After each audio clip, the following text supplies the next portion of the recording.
Hey everyone, Sarah Peck here, and this is the Startup Pregnant Podcast.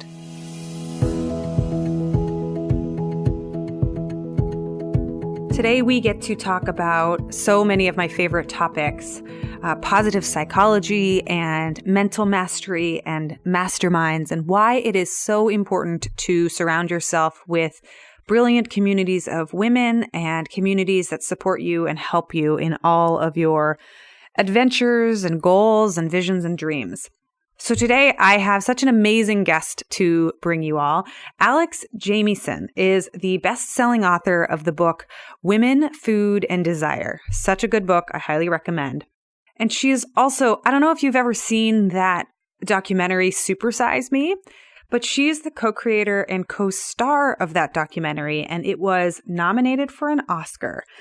She is a highly sought-after wellness expert. She's a coach for women, and she has made it her mission to empower women to create epic lives.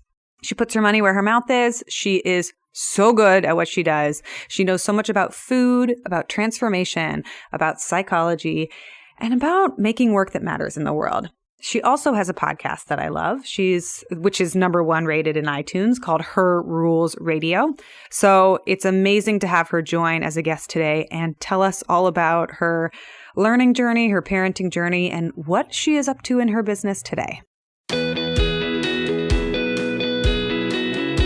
Welcome to the Startup Pregnant Podcast, where we talk to creative leaders about what it means to be an entrepreneur and a parent. I'm your host, Sarah K. Peck. Before we get started today, I want to tell you all about the mastermind that we're putting together for the Startup Pregnant community. One of the things that has changed my life the most, this is Sarah talking, my personal life, is being part of communities of women and entrepreneurs where we get to go really deep. People who hold me accountable, that laugh with me when things go crazy wrong, that cheer on my successes, that feel how painful it is when things don't work, and know how much time and energy it takes to really, really make beautiful work in the world. Community makes all the difference. So at Startup Pregnant, we are launching a mastermind program for Startup Pregnant listeners, for Startup Pregnant women. Women who are interested in going deeper around questions about parenting, about motherhood, and about leadership in both business and life. We're launching a small, private beta version of the mastermind this summer in June 2018. And if you would like to apply to join the mastermind, go to startuppregnant.com/mastermind so that you can get on the list. And when you put your name on the list, I will send you more details about how the program works and what we're looking for and how to apply. So that link again is startuppregnant.com on our website /mastermind. You can also find it in our main navigation. So go put your name on the list so that you can get more details and apply if this is something that sounds right for you.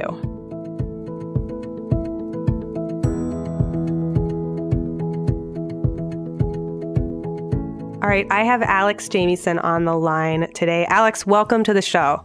Hey, thanks for having me, Sarah. I am so thrilled to have you here. It seems like every time I read an essay by you or I hear about your work, there's another juicy but meaningful and deep article or idea that I always want to pick up the phone and call you and be like, can we talk about this for 5 hours?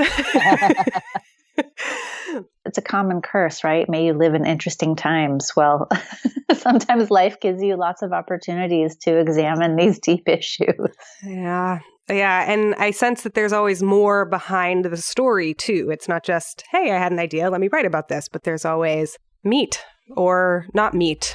There's substance, tofu. Exactly. So we have a lot of stuff we can talk about today. I want to start by asking you about this book, this ebook that you wrote called The It List and how to create it. What's a It List? Can you start there and tell us all about this magical F-U-F-IT list? Yeah, okay. Well, first of all, let me just say that I swear. Just sometimes the word is the only appropriate adjective or verb or noun to use. And I like it, and I stopped hiding it from my writing a couple years ago. I'm also a big positive psychology fan. I've done a lot of study, I've done a lot of certifications around positive psychology. And what I love about positive psychology is I started using it actually to help my son develop a more resilient, gritty attitude towards school. Now, he was diagnosed with dyslexia when he was really little, and it was really affecting his self-worth. And I was like, man, I do not feel prepared. I don't know how to help him feel better about himself and feel resilient. So I did this whole positive psychology course, and then it automatically started showing up in my work as a coach with women, mindset and, transforming how you speak to yourself. And one of the main tenets of positive psychology is what's right with you? What's good? Focusing on the positive, looking at your strengths, all those positive things, because we all have built-in negativity bias. It's a great survival strategy that humans have where we look for what's wrong and we fix the shit that ain't working. But it's also really overwhelming because there's so much to focus on that's wrong.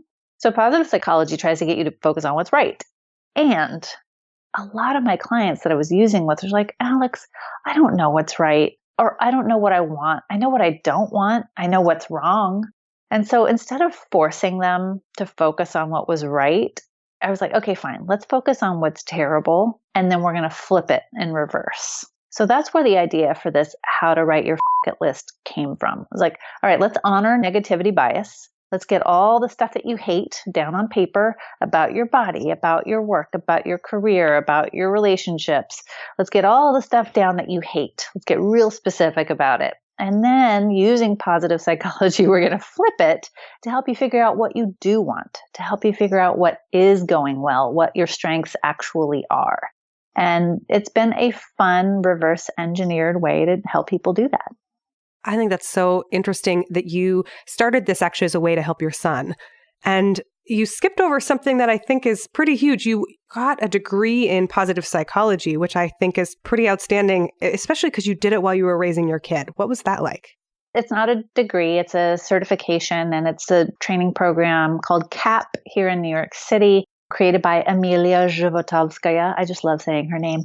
And she created a really intensive program around positive psychology. She was one of the first grads from the UPenn program. And she is the only person including physical vitality as an aspect of positive psychology. And I've been doing health coaching. I was a chef for a long time. I've been in the world of food and health and women's health for 15 plus years. So her program, which included the physical vitality, really made sense to me. There's a lot of other positive psychology programs out there, but I was like, oh, of course you have to have physical health as a part of this. That makes so much sense. And thanks for clarifying about the course. For people who don't know what positive psychology is, can you give a little bit of context and background? Yeah. So it's different from the kind of old school lay on the couch psychology, which is to really simplify things. And, your listeners, as I have also experienced this, been to therapists in the past where they just focus on what's wrong. What's wrong? Tell me what's wrong. What's not going well? And really the main difference is that positive psychology is about focusing on what's right. What's right with you? What are your strengths? Let's define what your strengths are. And how do you use those strengths in your life? And what are your values so that you can begin acting in a way that's aligned more with what you actually care about? I've found the work to be incredibly helpful. It's a lot of tools that people may be familiar with, like gratitude practices, but it's very science-based. As an example, I find that gratitude practices were always really annoying for me. It was like, write 10 gratitudes every night before bed. But I would do it for a night, and then I just felt like, ugh, I cannot do 10 gratitudes. And so you don't do it. Well, the science, and there's so much money now being funneled to positive psychology studies, the science shows that if you cannot come up with 10 gratitudes every night, you actually feel like a failure, and then you stop doing it and you feel worse about yourself. So a great science-based positive psychology tool would be once a week, come up with 3 gratitudes. Instead of 10 every night, do 3 a week. And it's way more doable, and it helps you feel successful. And that's really I think the crux of positive psych for me is that it helps you feel resilient. It helps you feel like, I have tools. I know how to do this. Pick yourself up, dust yourself off, keep going, that kind of thing. And so people create this it list where they write down, it, X, Y, Z, all the things that they don't want, the negativity in their lives. And then what happens next? How do you craft the reverse side of it? And what are some of the outcomes that you see? So there's a great truth about our human brains that when we tell ourselves that we're not going to do something, our brain doesn't hear the word not. Let's say you wrote your bucket list or your resolutions for the year and you wrote, I'm not going to eat sugar. Well, your brain doesn't hear the not. It doesn't hear what you're not going to do. It only hears the action of what you're going to do. So it keeps you focused on what you're not doing. I'm not going to eat sugar. Oh God, I'm not going to eat sugar. I'm eating sugar. The positive psychology bucket list alternative is, okay, I'm tired of feeling like because I eat sugar all the time. I feel hungover. It's affecting my weight. It's affecting my mood, my hormones, etc. I'm going to eat fruit every time I want something sweet.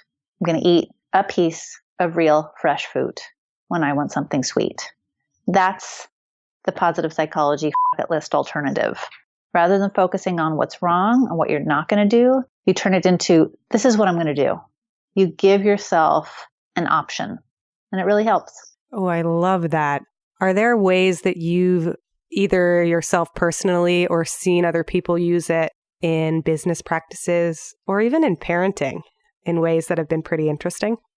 Well, I'm going to give you an example of what I am doing personally right now. I just have to share this because I'm actually really excited about it. It's my own little budgetary goal for the quarter. So I like to make seasonal resolutions rather than year-long resolutions. So I decided for the winter, rather than say I'm not going to buy any new clothes, because I was like, all right, do I really need any clothes? I look at my closet, it's full of stuff. I don't need to buy anything. Rather than say I'm not buying clothes until the end of March, I said, every time I think about buying something new, I'm going to put $10 in this savings account. And on my birthday at the end of March, I'm going to buy myself one amazing new thing for spring. And it's amazing how many times I think about buying something new. So I'm creating this little savings account for myself to buy something amazing. And I told my son about it. And we have this goal together where when he turns 18 and finishes high school, we're going to take a cross-country motorcycle trip together. So we opened this savings account for him, and we're now putting $10 a month. It's tied to a whole bunch of like chores and, reading goals and stuff. So we're now like opening this kind of positive psychology motorcycle savings account for him. I love that. And I, as a parent, am kind of terrified about a motorcycle trip and also equally thrilled and excited. Well, he has to pass the motorcycle safety course before we go. So, Okay. So tell me about your life as a mom. When did you become a mom? Right before my 31st birthday. And I was married to my first husband. And I never really thought about having kids growing up. It just didn't feel like something I was super psyched about. I babysat growing up, but I was a very as most of us are, I was a very self-involved teenager and young adult, off doing my adventures and exploring the world. And I never even thought I would get married. It just wasn't that important to me. So when I was in my, real serious relationship in my mid and late 20s, it wasn't until that relationship when I really thought about it. And I was so excited when it was a boy. I didn't know what I was going to have. We waited to find out, until he was born. And there was a part of me that was like, oh man, I hope it's a boy. Like I had always had more guy friends than girlfriends. And that goes back to a whole Mean Girl episode in junior high where I just decided guys were safer to hang out with than girls. So when I had a boy, I was super psyched about it. And I was really lucky that my husband at the time he was doing well. I was able to take time off from my career. I took a couple years off, but actually our marriage was really on the ropes when I got pregnant, and we ended up separating when my son was about a year and a half old. So the beginning of my son's life, my marriage was not really solid, but I was very lucky in that I never doubted my now ex-husband's love for his kid. While our marriage didn't survive, I knew that his dad would always be there for him. We've done our best. We've had our struggles, and things have gotten sometimes more complicated as he's gotten older. Challenges arise, but man, I love him. He is the greatest thing. It really makes you decide what kind of person you're going to be. Like, what do you stand for? Do you honor your word? Are you aligning your actions and what you tell people you believe in? Oh man, it's a lot. It's a huge, huge life transformation for many people. And that's why when we do these interviews, I don't think they're going to stop. There's just so many stories to tell about becoming a parent. How has becoming a parent for you changed how you show up in the world and how you behave? You were mentioning that you kind of are able to step into these bigger conversations and stand up for what you believe in. What do you mean by that? What does that look like? Yeah, it really makes me think almost every action of my life. I think, how do I want my kid to witness me? Because I remember I saw everything that was going on with my parents. I was very aware of the inconsistencies from a pretty young age. And I know that I'm not perfect, but I love my kid so much it hurts. I'm just crazy about him. And I know that I am a fallible human being. I know that he's going to see the little bits of hypocrisy that shine through, but I want him to know that I've really tried. And I've tried to have really honest conversations with him. I try not to hide the world from him, but I do couch it in gentle language. And he really thrives with sweetness. He's a sweet kid. And I definitely see how the patriarchy is kind of set up to f over women and men. He's a sweet kid, and luckily he's surrounded by people both at school and in his family, for the most part, who are not going to say things like man up to him. I have witnessed parents doing that to their little boys, and it's just heartbreaking. It's really soul squashing. So I try to have my wits about me. I try to be aware of that kind of thing so that I am more patient, thoughtful with my words and actions. I know I'm not perfect, but oh man, I try not to get too overwrought about it too. We do like to have a good time. Right. That line, you're like, oh, I think a lot about everything I do, but I try not to become too neurotic. So I am brainwashing him. Don't we all do that with our kids? I want him to get my cultural references so we have the same sense of humor. So I'm exposing him to like Monty Python and the 70s and 80s movies that I loved. And we watched Meatballs recently. And there's a scene in that movie, and I love, love, love Meatballs. I love everything that guy has done. And we're watching this scene where he's wrestling, one of the female camp counselors to the ground, and she's like fighting him off and screaming, no, no, no. And he's tickling her, and it's supposed to be funny. And I stopped the movie and I was like, hold on. I know we love Bill Murray. I know this movie is funny, but what he's doing right now is not okay.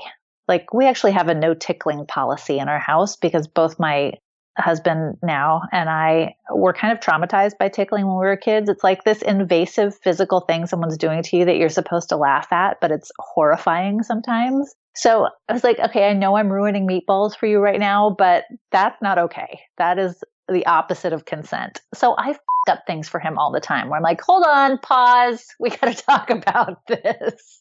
It's such a hard one because I think what you've shown here is I'm struggling with the words, but this is one of the reasons why I love talking to you, because I get to think about things so deeply. When you become conscious or become aware of something that you thought was normal, you're like, it's just tickling. Like, why is tickling a problem? And then you're like, wait, here's why it's a problem. There's so much of this. This is somebody's body. They're saying no. it can be such a challenge, especially as parents, especially in the culture that we're living in right now, in the heart of the height or the heart. I don't know if it's the height, we'll see, of the Me Too movement. There's just so much waking up that's happening, I think, for so many people. Big time. And I've gotten a lot of for this kind of thing. I was on a panel recently at this Women in Sex Tech event here in New York City, and we were talking about how do we raise our young men in this day and age. And I brought up the whole tickling thing, and people were definitely rolling their eyes at me in the audience. And, they were like, "You're being ridiculous. You're taking all the fun out of life." I'm like, okay, maybe for you, it's taking all the fun out. For me, it was a really traumatic, scary thing in my life. And you can't make me unthink that. So this is how it is. And you're right. Once you see it in a certain way, you can't turn a blind eye to it. It's like you can't unsee it. And there's so many pieces of this conversation that are so hard to have at times because we try to listen to everybody's experience. What is it like for you? And what's happening? And what does that mean? And what's it like for them? So this brings me to something I really wanted to ask you about, which is something you're really incredible at. And that's how to say no with really powerful boundaries. Let's dive in here. I think the art of saying no is really hard for a lot of people. How did you learn how to say no well? And how do you teach people how to say no well? I have got to thank my dear mom, who passed away a few years ago. She was a serious hippie feminist artist, rebellious contrarian in her own right. And she was very vocal about what she would and would not accept. It really grated on me at a young age. My folks divorced, and I thought, oh, mom's just so hard to get along with. But I realize now, looking back, wow, I am so grateful for her demonstrating her boundaries consistently. And my grandmother too, my mom's mom, she was married to a doctor growing up in the 50s and 60s, and she divorced him in the early 60s because he was abusive and, a drug addict. And to have a grandmother who divorced her doctor husband when she got no support from her family, divorcing a doctor in the 60s was not okay. And she was very clear that she would not accept this behavior, that she was saving her own life. So I had these two incredible women to look up to in that way. And, another aspect of it, and I really need to go look up the studies around this, but anecdotally, my father was a coach. He was a soccer coach and a swim coach, and I played a lot of team sports growing up. And there's pretty good evidence that girls who play team sports growing up are less likely to be involved in or stay in abusive relationships. You learn to be aware of your physical self, and you're more competitive in that physical way. There's something about your physical boundaries that you learn in team sports. So I think there's a whole constellation of things. And I was also really encouraged by my parents to travel when I was young, to travel by myself. My mom did study abroad growing up. She went to Spain and she went to Peru. And, from a young age, she was like, go see the world, go travel by yourself. If nobody wants to go with you, do it. Go. It's the best thing you can ever do. And there was also inherently in that message, and learn how to take care of yourself. Don't be dumb. Be aware of your surroundings. Speak up for yourself. Then I took, a self-defense class in college, like just all these little examples of things. And yet I have been terrified walking down the street by myself at night. I have been groped repeatedly by an ex-boss.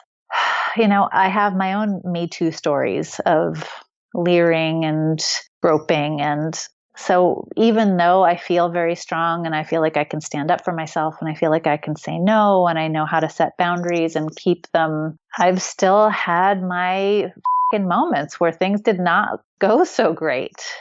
How do you learn from that? How do you stand up? How do you keep going? How do you say no? So actually, my husband now, Bob, and I, we've been together for 7 years. Bob and I have this sounds so dorky. We have a conversation structure that we use together. We have this ongoing 4-part conversation structure that we use together for almost everything. And man, we should totally come back on your show and teach it at some point, but I'll give you the 4 points. Oh, please. I just pushed my glasses up and leaned closer to the microphone. Ooh, something juicy. I was like, ooh, 4-part conversation structure. Let's go. So we're actually writing a book on this right now. It should be out in the next few months. We call it ICBD, Intentions, Concerns, Boundaries, and Desires. And he teaches this structure in corporate boardrooms as a consultant. I teach it to my clients, health coaching and success coaching. And we use it with our son. We use it as a family before we go on vacations to visit his family. Like, we use this conversation all of the time. We share our intentions for what we're going to do. We share our concerns, just honoring all of the worst case scenario flights of fancy that you might have. And then we share our boundaries. And to be able to have this ongoing conversation about what my boundaries are, and to know that it's safe to change my boundaries, because he and I have this conversation now that we're always in. So, okay, give you an example. We go to visit his mom sometimes. And when we go to visit, we always do the ICBD, intentions, concerns, boundaries, and desires before we go. And one of my boundaries has always been, I need at least 1 hour a day alone by myself when we go to your mom's house. I either need to go for a walk, or I need the car and I'm going to go to a Starbucks. Like, I just need to be off by myself. So that's a boundary that I have. And we know that if we're in the midst of a visit there and I decide this boundary needs to change, we are there for each other to hear that something has changed. Things can change in the moment, and it doesn't always go 100% perfectly, but man, it's so great to have these conversations before you endeavor into something, and to feel heard and respected, and like, okay, the other person knows now what I need and what I don't want and what I do want. It is awesome. We've been teaching it to our kid. We teach it to everybody. So feel free to use it. That sounds amazing. And I think I missed the D, the last one. Desires. So always end on a high note. And it's kind of like the bucket list, right? We reverse engineer. This is what I don't want when we go visit your family. But here's what I do want when we visit your family. I want to build new cozy memories. I want to go have fun. I want to go to the Amish market. I really want to feel closer together to your family and to you, and to help you feel closer to your family. You really end on that highest ideal for whatever you're about to do. You know what I love about that boundaries one too, that you brought up, was the ability to change, because a lot of times we don't know until we put something into practice. And I'm thinking explicitly of the other day when my husband was like, hey, can I have the rest of your Thai food? And I was like, I don't know. Sure. And then when I watched him pull it out of the fridge, I had this reaction like, no, don't eat that. It's mine. And I was shocked by how strong my reaction was. I just had this little 4-year-old inside of myself cry, like, you're eating my food. I was like, oh, guess I feel differently than I thought I did. So I had to tell him, I was like, you know what? I actually changed my mind. I totally said it was okay for you to eat my lunch leftovers, but I don't want that anymore. And I feel weirdly, really strongly about this, but the permission to be able to change your boundaries is, I think, pretty revolutionary. Even having them in the first place. I hope that people listening are kind of exhaling and being like, wait, I can stand up and I can say this and then I can change my mind. Mind blown. You are so right. I totally agree with you. It takes the pressure off when we realize we don't have to get it perfect, or that I think this is what I'm going to need and want. And if I get into it and it's not, it's okay to admit that I was wrong or that this isn't working.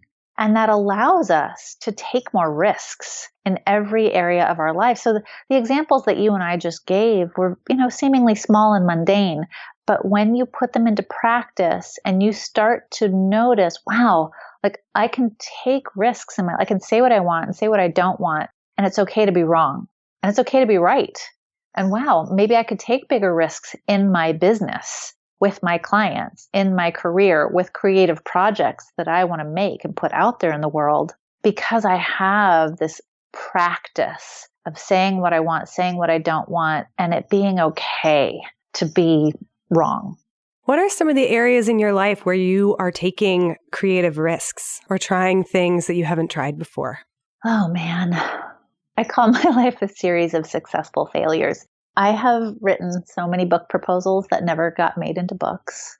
Just in the last couple years, really in the last year, I have changed my business model, which was hella scary. I've been a health and food coach for, 14 plus years. And in the last couple years, I have been moving away from that. Just in the last 6 months, I shut down my flagship Cravings Cleanse program. I still do food and health coaching for my private clients, but I don't want to make that my focus anymore. And it was so scary, so hard to admit that.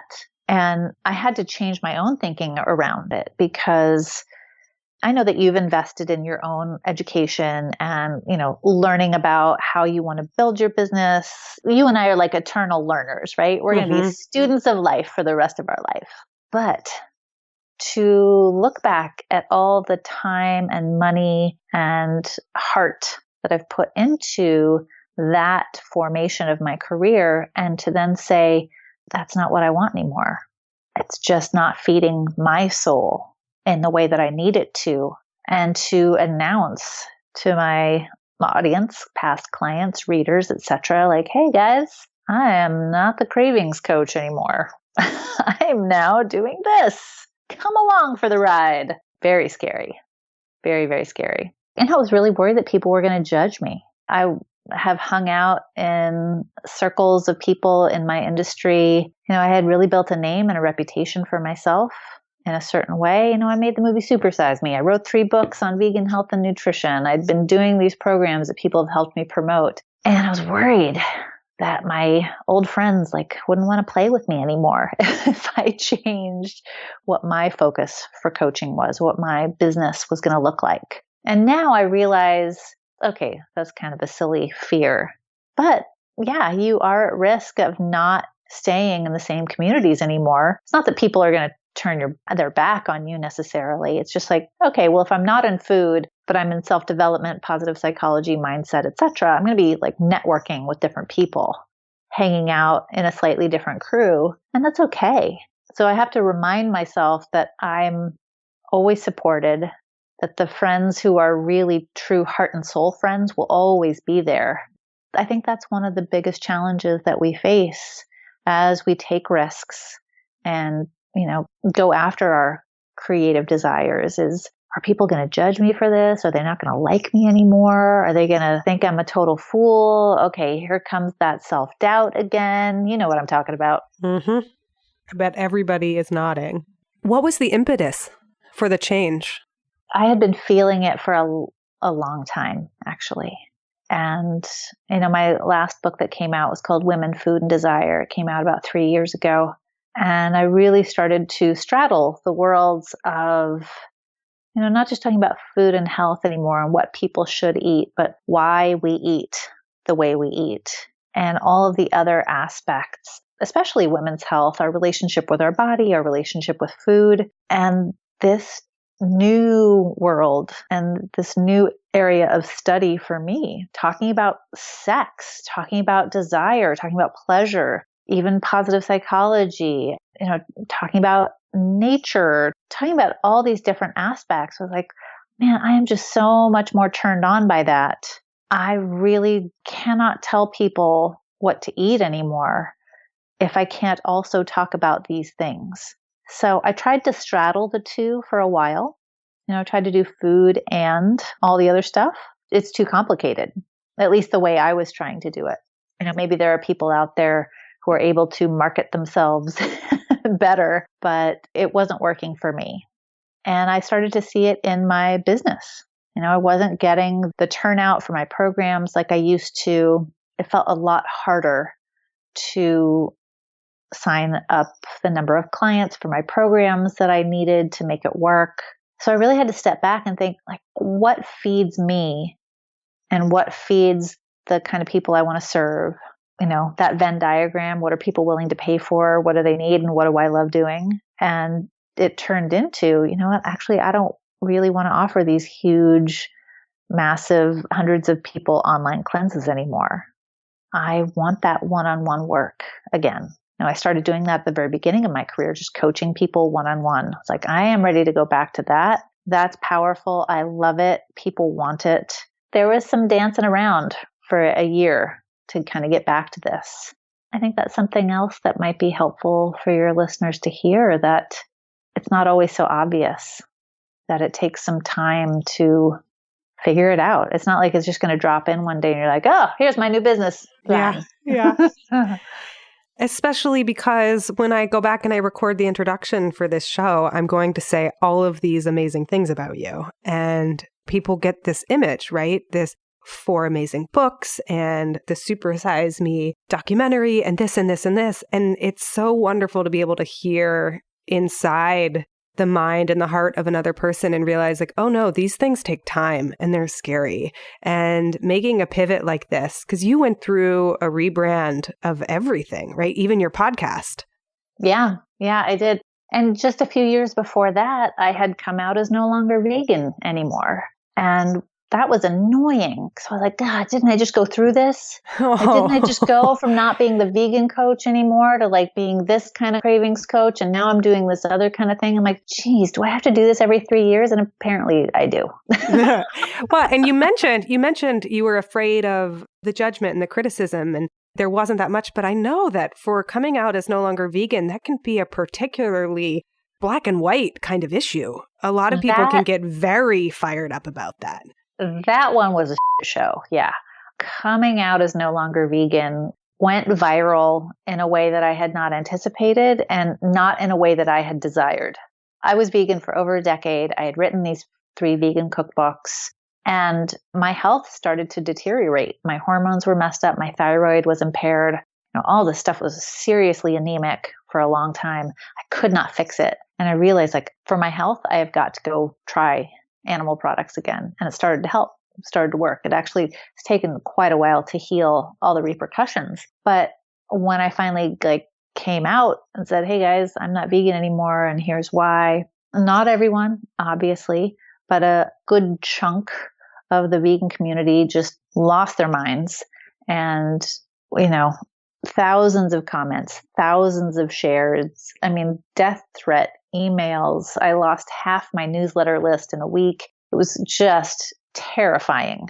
And that's the kind of thing that keeps people from making changes in their business. They're afraid that they're going to have that kind of backlash. I can tell you, unless you're now, that probably won't happen to you. Even the people I know who have come out as no longer vegan since mine that haven't had such a hard time with it because it was so over the top. And, if you are moving from relationship coaching to business coaching, or you decide you want to go from, being a corporate lawyer to being a jewelry designer, very few people are going to care. The fear that we have around change and being judged is very primal, though. You do have to, I think, get support around you before you make the change so that you can follow through with the change. And you came out the other side. There are issues, they vary, right, in intensity, for which people are very passionate about. And there's always going to be somebody that disagrees with you and your choices, especially if you change in their presence. And finding a way to navigate that and find the team of support, as you're saying, is so crucial. Which leads me to this last question I wanted to make sure to ask while you're on the show this first time. I'm sure I'll have you on the show again. I want to ask you about masterminds, or you call it a mistress mind. Why are masterminds so useful and so powerful? And how do you go about building this community of support around you? I love them so much. I've been a member of, I'll say, 6 to 8 different masterminds over the last 15 years. I created one for myself here in New York City of other women in my kind of network. And a mastermind is basically a group of people that comes together to support each other on one area of focus. And it can definitely be a lot of different topics that you cover, but it might be for health, it might be for spiritual pursuits, it might be for business. Usually they end up being a combination of everything because we're whole people and everything we do affects everything else we do. But what's so beautiful about them, and I will speak specifically to women, is that women really thrive in community. And I had a very hard time being with women. As I alluded to before, I'd had these kind of mean girl episodes from middle school where I'd gotten, gossiped about, lied about, kicked out of the group. And it was always really hard for me to be in groups of women. I was coming up on my 40th birthday, so just a few years ago, when I realized I'm almost 40 years old and I'm afraid to be with more than one woman at a time. My husband and I were planning our wedding. I was like, oh my God, most of my friends don't even know each other. How weird is that? Like, I've got tons of friends and they don't know each other because I like to hang out with them one at a time. It was such a shock to me when I realized, I was like, oh my gosh, wait, what impact is this having on my life? That I'm afraid to be in groups of women. And so I started having friends over, 3 or 4 at a time to my house to do something fun. And I would admit to them, like, this is part of my, what do they call it? Like desensitization therapy or whatever. Systematic desensitization, I think. Yes. This is my own personal desensitization program where I am like trying to get used to women in groups and stop being such a freak about this. And as I started to be honest about it, other women were like, oh, me too. Oh yeah, I've had that. I was not the only one. So these mastermind groups that I've been a part of have also been my way of getting into community with women. And we really are hardwired to thrive in groups. We release oxytocin together. Oxytocin is that amazing, lovey, bonding cuddle hormone. When we get together and we laugh or we cry, the oxytocin just starts shooting out into the atmosphere and we start to feel high. Have you ever noticed that when you are with a group of girlfriends, wine involved or not, and you laugh or cry, you start sharing. By the end of it, you feel like drunk, even if you've been having tea. And it's a very chemical bond that we form with each other. And I think in this day and age, we are more and more reclusive. I definitely am. I work from home in Brooklyn. There are many, many days in a row where I will not leave my little neighborhood and I will only see my kid and my husband. And I have made it a huge part of my life. I invest my time, I invest my money to go be with women on a regular basis. It's also so valuable to us because I live in New York City. I can find a group that's into whatever I'm into, at the drop of a hat. If I want to go bird watching with the Audubon people, I can do that. If I want to find a group of spiritual entrepreneurs, I can find a group any night of the week that's meeting up. But maybe you live in a town where there's not a lot of people doing these things. Maybe you need a way to connect with people where they're going to support you through whatever change it is that you are wanting to create in your life. And that's what masterminds do. You got to intentionally seek out the ecosystem that you want to grow into so that you can have that support to evolve for yourself. Oh, I love that. I love that. And I'm a, mastermind junkie or geek as well. Maybe this is true for more people than just you and me, but I get the sense that there's a little bit of relearning how to be with other women that happens in your 30s, because the same is true for me and it's been extraordinary. And I wish I could somehow put a time capsule together for my 18 or 16-year-old self and just be like, you know what? It's going to be more amazing than you even know, but you have to build it, but just keep going. Oh, I know. I wish I had stayed in better touch with a lot of women that I met growing up, pre-Facebook. There's no way to, I cannot find them now. The scarcity and the worry and the jealousy that I felt around women has really, really evaporated I've had a lot of opportunities in my life to see, again, I'll blame it on the patriarchy, but I've had a lot of opportunities to see how the patriarchy actually sets women against each other. I feel it's like this deep duty of mine to see the matrix and to really have heart-to-heart conversations with women or face my own scarcity mentality, whether it's around men or business. I know I'm not alone in this, but the divides between women, it's false. It's a false narrative. It's bullshit. It's keeping us from our real power. And I think that's one of the best things. I'm going to get political real quick here. I think that's one of the best things about Trump. Maybe the only good thing is how many women are running for office now. I think Me Too is a result of the Trump bullshit that we've been witnessing. We've just had enough. And we're having to shed a lot of the walls that we've kept between ourselves and other women. It's hard work. And it requires admitting that we were wrong. It requires forgiveness. It requires being really honest. But I think we're all ready for it. I think we're ready to just be done with all that. Amen.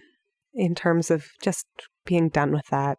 And if there is something that brings more women together, I am in support, strangely enough. Me too. So, Alex, where can people find more of your work? Where can they listen to your podcast? And tell us about your internet social handles and everything. Oh, yay. So I've got a podcast as well. It's called Her Rules Radio, where women go to make their own rules. Some of my own personal rants, monologues, and lots of interviews. I also have the F*** It list. People can go to my website, alexandrajamieson.com, and it's under free stuff. And you can download the F*** It list for free. And I say download 2. Make a copy for your girlfriend and do it with a friend because it's way more fun that way. I love it. Thank you so much for joining us. Thank you for being so honest today. It's, I think, the kindest thing we can do for each other. Thank you. Pleasure to be here. All right, everyone, just a reminder that if you want to learn more about the mastermind we're putting together for Startup Pregnant, it's an amazing community support space for women to connect with each other about entrepreneurship and parenting. We're doing the beta round this summer, so you can find out a lot more about the program over on our website, startuppregnant.com/mastermind. Get your name on the list so that I can send you information about it because we're putting together a small pilot group for a group of women this summer. We would love to have you there. And one more ask, if you are listening to this and you are enjoying all of these episodes, we are looking for more sponsors for the episodes. In particular, we are doing a campaign for listener-backed radio, which means you listening. If you want to contribute $5 or $10 a month because this podcast is meaningful and worth it to you, that actually makes a huge difference for us. We're doing a big campaign right now to keep going with all of our mini episodes, and we can't do it without you. We've got costs to cover and editors to pay for and a whole bunch of things that it takes to make this work. So this has been an experiment, the entire Startup Pregnant project. And if you want to see it keep going and you want it to keep growing, we would love your support. Every dollar helps in these early days, as you know, as a founder and as a business owner and as a mom. So if you've got any spare change and you want to contribute a cup of coffee our way, head to patreon.com/startuppregnant. The link will be in the show notes, as always. And it means a tremendous amount to us to have the support of so many of you already. We're trying to reach our goal to keep the mini episodes going. So go donate a cup of coffee. And thank you in advance from the bottom of my heart, because I love having these conversations and being able to bring this work into the world. Thank you so much for being a listener of the show. A few more things before we end this episode. First, if you know of a woman or a friend that would benefit from this show, send them a link to our website at startuppregnant.com. So many of you have already reached out and shared your stories, what this podcast is doing for you. And for that, I am so grateful. So if you know of somebody that would love to listen in, or you think that these stories would really hit it home for somebody, feel free to send it along. Second, If you've got a story that you need to share or tell, head over to startuppregnant.com and send us a note. We have had so much reader mail already, and your stories mean the world to us. We are proudly listener-sponsored, so if you want to sponsor the show and hear more episodes, head over to our Patreon page and you can buy us a cup of coffee, or 2 or 3. We'll take many cups of coffee. If you want any of the show notes or links from this particular episode, all of the references and tools and tips that we talk about are always posted on startuppregnant.com. Thanks so much for listening, and I will see you on the next episode.